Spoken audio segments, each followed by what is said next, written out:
Place of Learning by Katy Haye. Become a librarian, they said.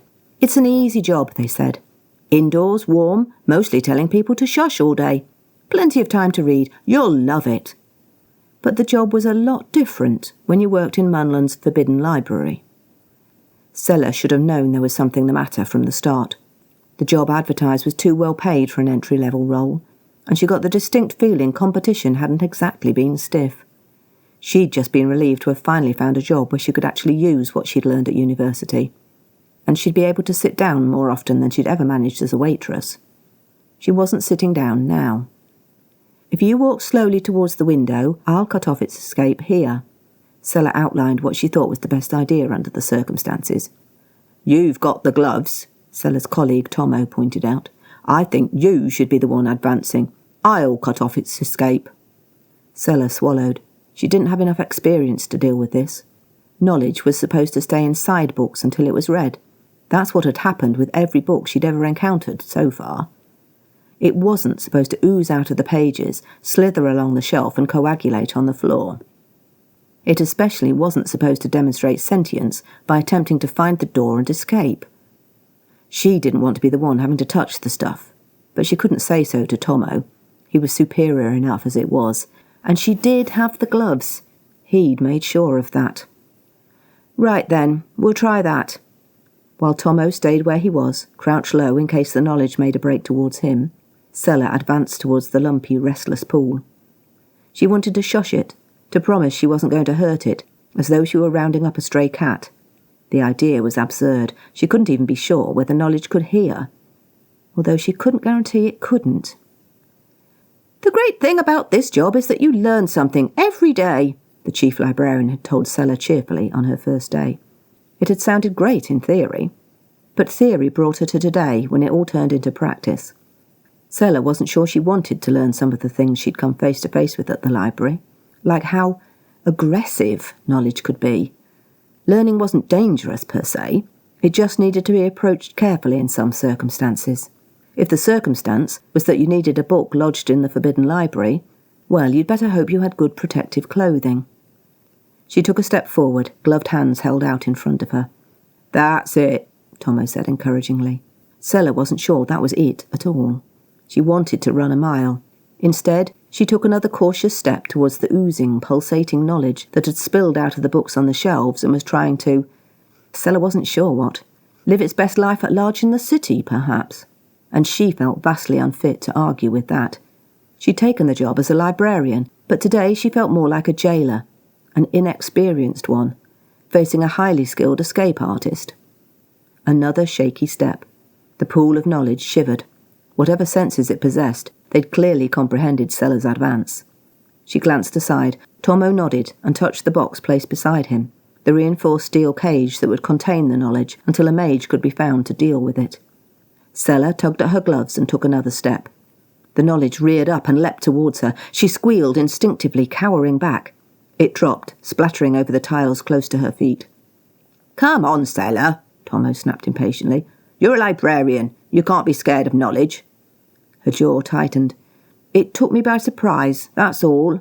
She wasn't afraid of knowledge. That would be ridiculous, whether she was a librarian or just an ordinary person. She simply wasn't used to knowledge running up to meet her. It's more scared of you than you are of it, Tomo said, in a tone she considered unnecessarily patronising. She wanted to snap that she doubted that, but once again, Tomo. The knowledge shivered, as though it were about to try another feint. Abruptly, Sella had had enough. Make sure that box stays open. Without waiting for a reply, she pounced, scooping up as much of the knowledge as she could hold. She'd thought it would resist, fight her in some way. She hesitated to think how. But it was almost eager, the bits she hadn't managed to scoop up, hurrying to join the rest, as though afraid to be left behind. It was warmer than she'd expected, like a pet or a good cup of tea. Held in her hands, cupped in her arms, it didn't seem dangerous at all. It settled, as though all it wanted was someone to interact with it. Smiling, triumphant, Sella began to turn towards Tomo and the box, waiting for the living knowledge. Nothing to...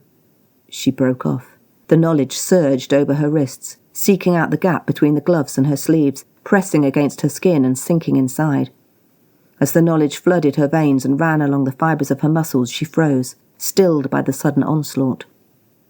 Comprehension flooded through her in a tidal wave of understanding. She knew instantly that she wasn't going to force the knowledge into a box, to be confined and enchanted by one of the city's mages. It had escaped for a good reason, and she planned to help it, not hinder it. "Don't just stand there," Tomo hissed. "Get it in the box."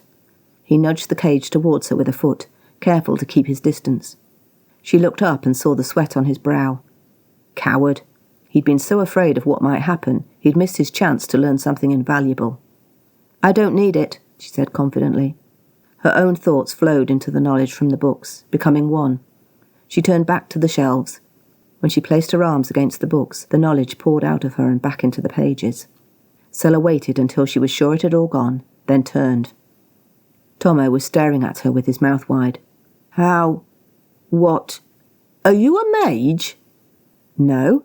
Sella smiled at his incredulity. "We don't need a mage." "Apparently not." Tomo forced a smile, although it looked uneasy. "We'll know who to contact next time there's an outbreak." An outbreak? As though knowledge were a disease. "Please do. There was nothing to it." Tomo blinked. "Fine. I'll, take this away." He grabbed up the box and couldn't leave the room quickly enough. Sella paused, surveying the books crowding the shelves. The issue had been staring her in the face from the very start. Why call the library forbidden if you actually planned to share knowledge? She intended to change that, but she needed to be cautious. People like Tomo would resist changes to the way things had always been done.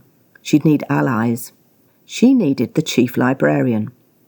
The chief would want to report on the outbreak, and Sella was hopeful she'd see things the same way Sella did. The twinkle in the woman's eyes when she'd told Sella she'd learn something every day seemed significant now. The chief librarian must have been waiting, biding her time. They could work together now to set knowledge free.